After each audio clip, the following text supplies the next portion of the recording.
आज हम लोग क्लास में जो थर्ड मेथड है point method, we are going to discuss that method. This is the simplest method you can call elasticity find करने का. तो इलास्टिसिटी ऑफ डिमांड को जो फैक्टर्स अफेक्ट करते हैं, अगर हम इनके नंबर्स बताएं तो दे आर 9. कितने सारे होते हैं? मान के चलिए एक कंज्यूमर है. कंज्यूमर का नाम क्या है? श्रीकृष्ण.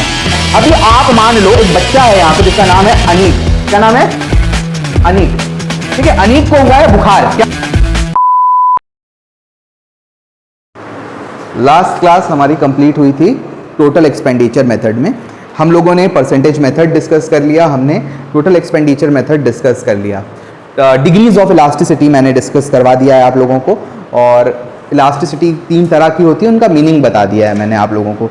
आज हम लोग क्लास में जो थर्ड मेथड है, या आप बोल सकते हो ब्रॉडली क्लासिफिकेशन में दूसरा जो मेथड है, which is also known as point method, we are going to discuss that method. इसको आप पॉइंट मेथड के नाम से भी पुकार सकते हो, इसको आप ज्योमेट्रिक मेथड के नाम से भी पुकार सकते हो. We can call it as geometric method, या इसका दूसरा नाम क्या है बच्चा लोग? Point method. क्वेश्चन में कुछ भी आए, दोनों का मतलब बनता है एक ही. ज्योमेट्रिक मेथड और पॉइंट मेथड काफी सिंपल सा मेथड है. इसमें आप ग्राफिकली आइडेंटिफाई करते हो कि आपका डिग्री ऑफ इलास्टिसिटी कितना है. डिग्री ऑफ इलास्टिसिटी निकालने के लिए सिंपल सा एक रूल है कि ED equals to line segment below the point divided by line segment above the point. अब ये इसका मतलब क्या बनता है सर? देखिए, अगर एक कर्व है, डिमांड कर्व आपको गिवन है, suppose this is a demand curve DD, और आपको बोला गया है कि आपको इस पॉइंट पे से इस पॉइंट पे ED निकालना है. ठीक है, A है ये पॉइंट का नाम. क्या नाम है पॉइंट का? A. इस पॉइंट पे आपको इलास्टिसिटी ऑफ डिमांड निकालना है. तो आप कैसे निकालोगे इसका इलास्टिसिटी ऑफ डिमांड? आपको सबसे पहले इस डिमांड कर्व को एक्सटेंड करना होगा. कहां तक एक्सटेंड करना होगा सर? जब तक ये एक्सिस को टच ना कर जाए. जैसे ये यहां पे एक्सिस को टच किया, ये यहां पे एक्सिस को टच किया. मान के चलो हम इसको नाम दे देते हैं M, और इस पॉइंट को नाम दे देते हैं N.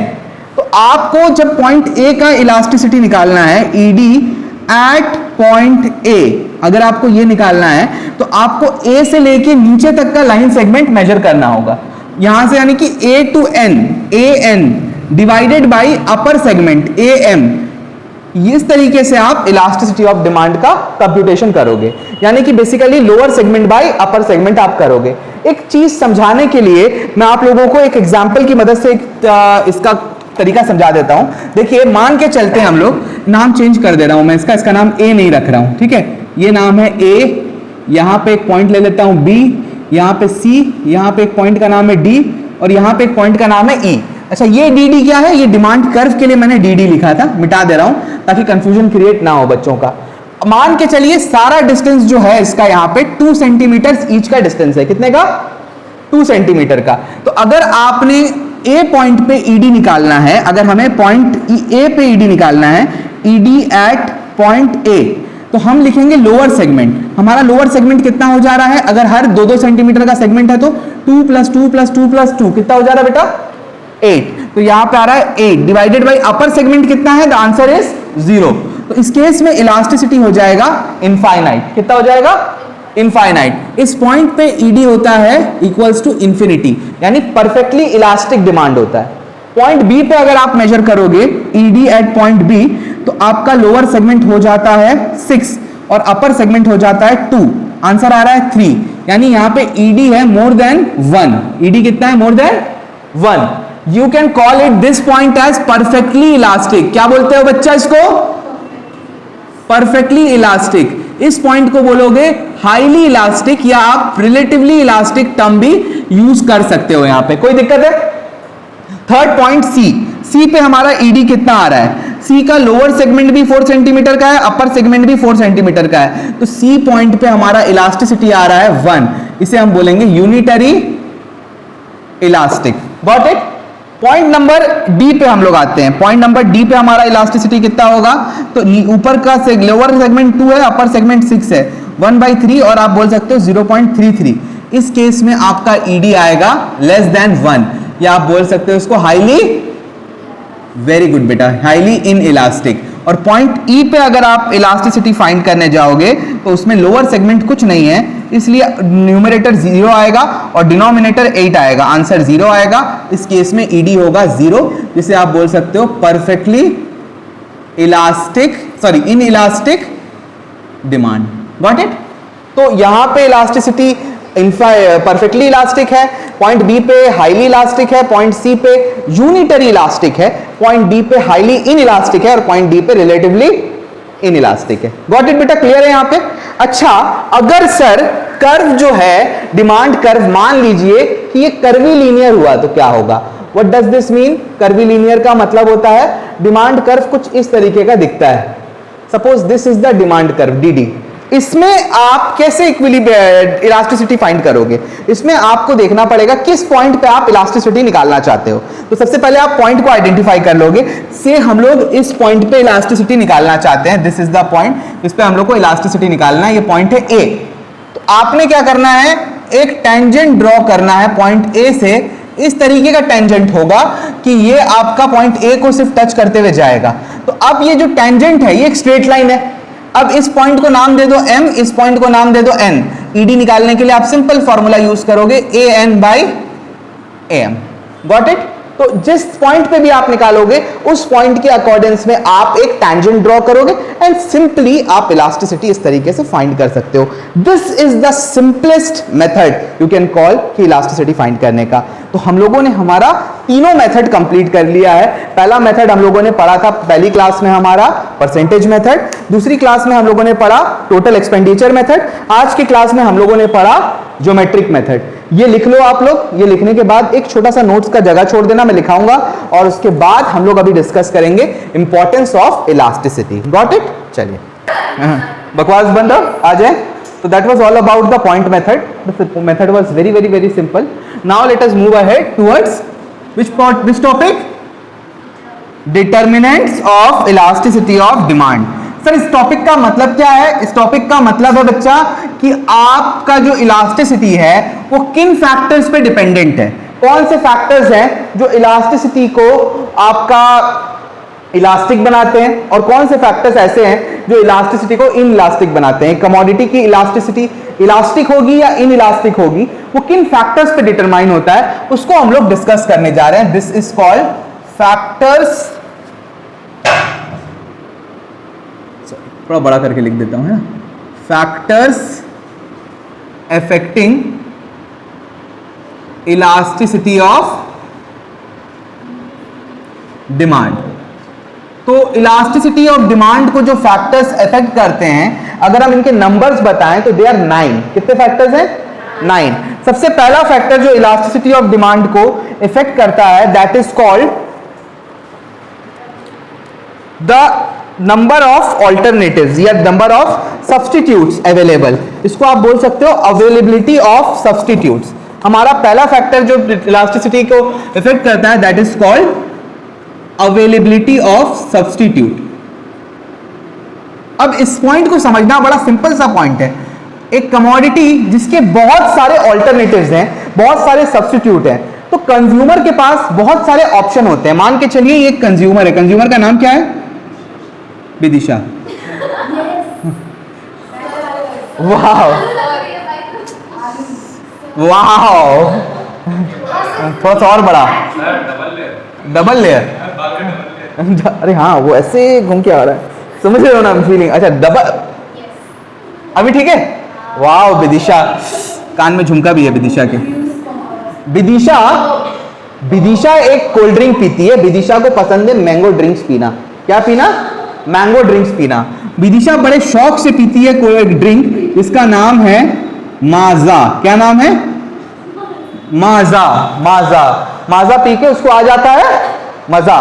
अब मान लो बच्चा कि माजा जो है मार्केट में इसका प्राइस बढ़ जाएगा, तब बताओ विदिशा क्या करेगी?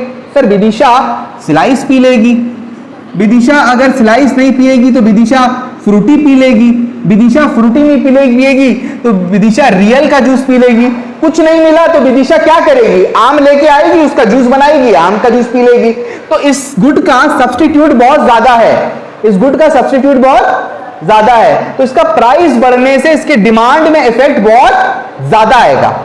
लेकिन अगर एक गुड है, मान के चलो जैसे कि आप मान लीजिए एलपीजी सिलेंडर, ठीक है, ये एलपीजी सिलेंडर अभी आपको पता होगा कि अचानक से इसका क्राइसिस पैदा हो गया है और ब्लैक में ये मार्केट में बिक्री हो रहा है 1500 रुपए करके, 15,000, 1500, 1400 करके ब्लैक में बिक्री हो रहा है। डिस्ट्रीब्यूटर्स के पास इसकी अवेलेबिलिटी कम है क्योंकि इसका सब्सटीट्यूट बहुत ज्यादा नहीं है। सर इंडक्शन में पकाएंगे, सर इंडक्शन बेटा उतना क्लोज सब्सटीट्यूट नहीं है। जो चीज आपको चूल्हा दे सकता है, गैस का चूल्हा दे सकता है, वो आपको इंडक्शन नहीं दे सकता है। बिरयानी बना के दम किसमें चढ़ाओगे? समझ में आ रही है बात?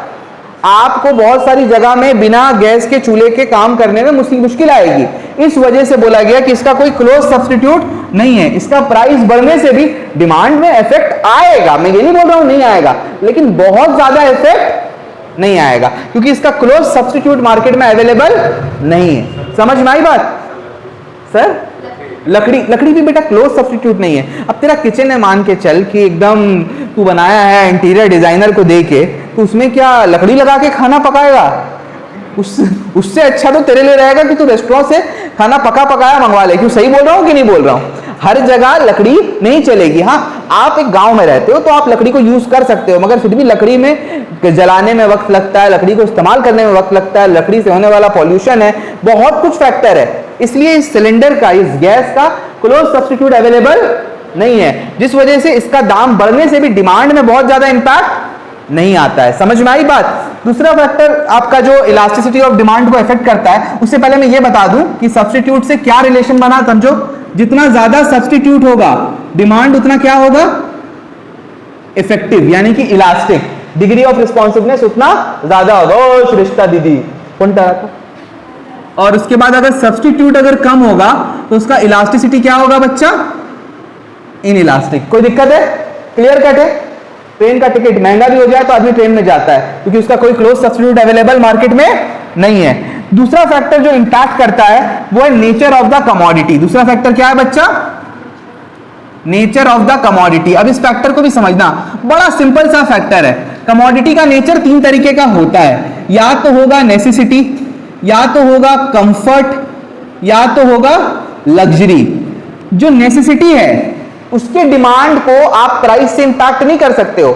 चावल का दाम बढ़ गया तो आप उसको छोड़ नहीं सकते हो खाना, आपको खाना पड़ेगा, उसको मजबूरी है आपकी। लेकिन जो कंफर्ट और लग्जरी है, टीवी, फ्रिज हुआ या बहुत महंगी कारें हुई, इनको आप पोस्टपोन कर सकते हो। सोच सकते हो अभी दाम बढ़ा हुआ, अभी नहीं खरीदेंगे, जब दाम घटेगा, जरूरत होगी तब इसको खरीदा जाएगा। इस वजह से नेसेसिटी का डिमांड होता है इन इलास्टिक।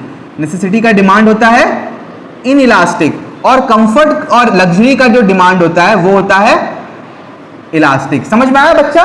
क्या है? अभी अगर कोई कमोडिटी है, कार वगैरह है, लग्जरी गुड्स, ये कार जो है मार्केट में मान के चलो कि अचानक से ये कार 3 लाख के जगह, ये 3 लाख तो कम बोल रहा हूं मैं, 8 लाख के जगह अचानक से इसका प्राइस ईरान वॉर के वजह से, मान के चलो इंपोर्टेड कार है, इसका अचानक से प्राइस हो गया 10 लाख रुपए, तो क्या आप अपनी कार की रिक्वायरमेंट को पोस्टपोन नहीं कर सकते हो? सर कर सकते हैं ना सर। तो ये लग्जरी है, ये कंफर्ट या लग्जरी है? नॉर्मल कार है तो कंफर्ट, और अगर एक्सपेंसिव कार है तो लग्जरी। ये कार का जब डिमांड पोस्टपोन हो सकता है तो इसका डिमांड भी चेंज होगा, और जिसका डिमांड ज्यादा चेंज होगा वो इलास्टिक डिमांड होता है, जिसका डिमांड कम चेंज होगा वो आपका इन इलास्टिक डिमांड होगा। तीसरा फैक्टर जो इफेक्ट करता है इलास्टिसिटी को, नाम क्या है बच्चा तीसरा फैक्टर का? Proportion of income spent. तीसरा फैक्टर है प्रपोर्शन ऑफ इनकम स्पेंट। अब इसका मतलब क्या है सर? आप कमोडिटी पे कितना रुपया खर्चा करते हो अपनी कमाई का, ठीक है? मान के चलो एक छोटी सी चीज में एग्जांपल लेता हूं, एक चीज है माचिस का डब्बा, मैच बॉक्स, ठीक है? आप इसको महीना में 20 रुपए का माचिस खरीदते हो क्योंकि आपकी इनकम का 1% भी नहीं बनता है। इसका दाम 20 रुपए से घट के मान के चलो 30 रुपए हो जाए तो क्या इसके डिमांड में कोई इफेक्ट आएगा? नहीं। लेकिन वहीं पे एक कमोडिटी है जो आप मान के चलो एक किस्म का चावल है, इस पे आप महीने का मान के चलिए 3000 रुपया खर्चा करते हो, जो कि आपकी इनकम का लगभग 15-20% बन जाता है, मान के चल लो। तो इसका जो डिमांड होगा ना, ये इंपैक्ट करेगा। अगर इसका प्राइस बढ़ जाता है तो कंज्यूमर इसका डिमांड, इसको छोड़ के दूसरे गुड पे शिफ्ट मार जाएगा, क्योंकि वो एक महंगा गुड है उसके इनकम के अकॉर्डेंस में। इस वजह से बोला गया कि अगर इनकम स्पेंट यानी प्रपोर्शन अगर ज्यादा है जिसमें आपका खर्चा करने का, तो उसका डिमांड इलास्टिक होगा। और अगर प्रोपोर्शन आपके इनकम का कम खर्चा होता है तो उसका डिमांड इन इलास्टिक होगा। कोई दिक्कत है यहाँ पे? समझ में आई बात? क्लियर कट है? पॉइंट नंबर 4 में हम लोग आते हैं। क्या बच्चा फोर्थ फैक्टर क्या था हमारा? Number of uses of a commodity. अब बच्चा इसको समझना कि एक कमोडिटी है हमारे पास जिसका नाम है इलेक्ट्रिसिटी। क्या नाम है? इलेक्ट्रिसिटी। इलेक्ट्रिसिटी से सुहानी हम क्या क्या चला सकते हैं इससे बच्चा?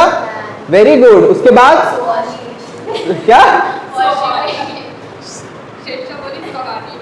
क्या क्या? सुहानी करंट से चलती है। अरे नालायक, ये बत्ती है, लाइट। हाँ, लाइट जला सकते हो, एसी चला सकते हो, फ्रिज चला सकते हो। तो बेटा एक सिंपल सा बात बताना, अगर इलेक्ट्रिसिटी महंगा होगा तो आप इलेक्ट्रिसिटी को किस पर्पस के लिए यूज करोगे? सर जो उसका मोस्ट इंपॉर्टेंट पर्पस है। लेकिन जब इलेक्ट्रिसिटी सस्ता हो जाएगा तो उसका डिमांड मल्टीपल पर्पस के लिए इस्तेमाल किया जा सकता है। इस वजह से बोला जा रहा है कि जिसका यूजेस ज्यादा है उसका डिमांड इलास्टिक होगा। और वही एक गुड है जिसका यूज एक ही है, इसको और किसी पर्पस में आप यूज ही नहीं कर सकते। ये मार्कर है, ये मार्कर का इस्तेमाल सिर्फ बोर्ड में लिखने के काम ही आएगा, व्हाइट बोर्ड मार्कर। इसका दाम कम हो जाए तब भी हम उतना ही खरीदेंगे, दाम बढ़ जाए तो मजबूरन हमको उतना ही खरीदना पड़ेगा। बहुत ज्यादा इंपैक्ट होने वाला नहीं है। तो जिसका यूजेस ज्यादा है उसका डिमांड जो है वो आपका इलास्टिक होता है, और जिसका यूजेस कम है बच्चा उसका डिमांड क्या होता है? In elastic. समझ में आई बात? पांचवा फैक्टर क्या है हमारा जो इफेक्ट करता है इलास्टिसिटी ऑफ डिमांड को? हाँ बेटा, फिफ्थ फैक्टर क्या है? Time factor. Very good, time factor. अगर आपको ज्यादा टाइम मिले अपनी डिमांड को ऑल्टर करने के लिए तो आपके पास चांसेस रहेगा आप ज्यादा डिमांड को चेंज कर पाओ। प्राइस अगर कम हुआ है और इंस्टेंटली 2-3 मिनट के बाद प्राइस बढ़ गया तो आप डिमांड को ज्यादा चेंज तो नहीं कर पाओगे। आपको जितना ज्यादा समय मिलेगा उतना ज्यादा आपका डिमांड इलास्टिक होगा। तो लॉन्ग टाइम पीरियड में आपके पास डिमांड जो होता है वो होता है इलास्टिक, और शॉर्ट टाइम पीरियड में आपका जो डिमांड होता है बच्चा वो क्या होता है? In elastic. जितना ज्यादा समय मिलेगा डिमांड को हम उतना ज्यादा ऑल्टर कर पाएंगे। बेटा छठा फैक्टर क्या है? Sixth factor. Very good, possibility of postponement. मतलब आप गुड का पोस्टपोनमेंट कर सकते हो कि नहीं कर सकते हो, यह भी देखा जाएगा। अभी आप मान लो एक बच्चा है यहां पे जिसका नाम है अनीक। क्या नाम है? अनीक। ठीक है, अनीक को हुआ है बुखार। क्या हो गया अनीक को? बुखार। अनीक को दवा खानी है, यह दवा बुखार की जिसका नाम है पैरासेटामोल। पैरासेटामोल का दाम जो है अचानक से बढ़ गया है और 20 रुपए की जो टैबलेट थी वो 100 रुपए की मिल रही है। अनीक बच्चा तू क्या इसका डिमांड पोस्टपोन कर सकता है? सर बुखार आज हुआ है तो दवा भी आज ही खानी पड़ेगी। लेकिन मान के चलो एक गुड है जिसका आप डिमांड पोस्टपोन कर सकते हो, फोन लेना है आपको, लेकिन आज जो है अभी ईरान वॉर के वजह से इंपोर्ट नहीं हो पा रहा है गुड और फोन का प्राइस बढ़ गया है, तो तू क्या 2 महीना सब्र नहीं कर सकता है? दाम कम मिलेगा तब खरीदेंगे। हाँ सर कर सकते हैं। तो अगर पोस्टपोनमेंट पॉसिबल होगा तब आप बताओ डिमांड क्या है? Sir elastic. आप डिमांड को इफेक्टिव करोगे। अगर नॉट पॉसिबल है पोस्टपोनमेंट तब आपका डिमांड होगा इन इलास्टिक। एग्जाम्पल के तौर पे आपकी दवा। कोई दिक्कत है यहां पे? ना जी सर। सेवेंथ फैक्टर क्या है बेटा? Seventh factor price range. अब प्राइस रेंज जो है ना ये भी मैटर करता है कि गुड का प्राइस रेंज क्या है।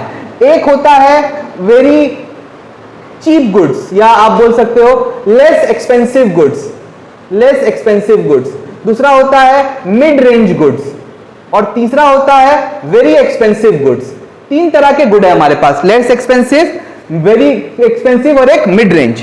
तो ये जो लेस एक्सपेंसिव है और वेरी एक्सपेंसिव है ना, लेस एक्सपेंसिव का प्राइस बढ़ेगा तो कोई इफेक्ट करने वाला नहीं है, और वेरी एक्सपेंसिव भी जो है ना वो अमीर लोग खरीदता है उसको, तो उसका भी डिमांड इफेक्टिव होने वाला नहीं है। तो इसका डिमांड भी इन इलास्टिक होगा, इसका डिमांड भी इन इलास्टिक होगा। मैटर करता है ये जो मिड रेंज वाले गुड्स हैं इनका डिमांड जो कि होगा elastic. Got it? 8th factor क्या है बच्चा? 8th factor habits of the consumer. Habits of the consumer. अब बच्चा गुड का देखना पड़ेगा कि आप हैबिचुएटेड हो कि नहीं हो। एक गुड है, बोलो जुबा केसरी खाते हैं ना लोग, याद है ना बेटा? कुछ लोग जो है बोलो जुबा केसरी खाते हैं, कुछ लोग, मैंने नाम नहीं लिया यहाँ पे, ठीक है? कोई बच्चा है XYZ, हाँ हाँ ओके ओके, अभी ठीक है वो नहीं आ रहा था क्या वहाँ पे? अभी ठीक है ना? चलिए, तो हैबिट्स ऑफ द कंज्यूमर ये है कि अगर आपको कोई कमोडिटी खाना हैबिचुएटेड हो, उसका प्राइस आपके लिए इम्पैक्ट करने वाला नहीं है। वो जो जुबान केसरी वाले लोग हैं, उनके लिए वो जुबान केसरी 10 का मिले या 50 का मिले, they will have that commodity, उनके लिए उसका इम्पैक्ट होने वाला नहीं है। जो शराब पीने वाले लोग होते हैं, मदिरा पान करते हैं, उनके लिए भी उस गुड़ का कोई इंपॉर्टेंस नहीं रहता है, और मतलब उसके प्राइस का कोई इंपॉर्टेंस उतना ज्यादा नहीं होता है। सिगरेट स्मोकर्स, उनके लिए प्राइस बहुत ज्यादा इफेक्टिवनेस नहीं रखता है। लेकिन जो गुड़ आपके लिए हैबिट नहीं है, आप चाहो तो खाओ, चाहो तो मत खाओ, तो उसमें क्या होता है कि आप उसका प्राइस देख के कंज्यूम करते हो, प्राइस नहीं देख के कंज्यूम नहीं करते हो। मतलब प्राइस अगर बढ़ गया तो आप रुक जाते हो अनहैबिचुएटेड गुड्स के लिए, लेकिन हैबिचुएटेड गुड्स में प्राइस बहुत ज्यादा इंपैक्ट करने वाला बच्चा नहीं है। तो अगर हैबिट्स है, लोगों की हैबिट्स है, तब आपका डिमांड होगा इनइलास्टिक। इनइलास्टिक इसलिए कि इसमें प्राइस बढ़े या घटे मैटर करने वाला नहीं है। Which is the 9th factor? अच्छा, सेकंड वाला अपने आप समझ जाओ, हैबिट नहीं है तो उसका डिमांड इलास्टिक होगा। 9th फैक्टर क्या है बच्चा? Income of the consumers. Income of the consumers, consumers का इनकम कैसा है वो भी मैटर करता है। तो दो कैटेगरी के लोग होते हैं, एक होते हैं रिच, 3 होते हैं, एक होते हैं मिडिल क्लास और एक होते हैं पुअर। तो ये जो रिच वाले होते हैं, इनके लिए प्राइस उतना इंपॉर्टेंस रखने वाला नहीं है, इसलिए इनका डिमांड जो होता है वो होता है इन इलास्टिक। और जो मिडिल और पुअर इनकम ग्रुप के होते हैं, ये हर चीज को प्राइस देख के लेते हैं, इसलिए इनका डिमांड होता है बच्चा इलास्टिक। तो ये समझ में आई बातें आप लोगों को? ये 9 फैक्टर्स एंड डिटरमिनेंट्स हैं इलास्टिसिटी ऑफ डिमांड के, जो इलास्टिसिटी ऑफ डिमांड को इंपैक्ट करते हैं। इसके बाद फ्रैंक आईएससी का टॉपिक है इंपॉर्टेंस ऑफ इलास्टिसिटी, जो कि आपके सिलेबस से हट गया है। आज की क्लास हमारी यही रहेगी। अगली क्लास में ये चैप्टर को हम कंप्लीट करेंगे, जिसमें हम इंक्लूड करेंगे 2 टाइप की इलास्टिसिटी, एक इनकम इलास्टिसिटी और दूसरा वेरी गुड बच्चा क्रॉस इलास्टिसिटी। तो आज की क्लास यहीं शांत करते हैं। आपनार सबाई के धन्यवाद।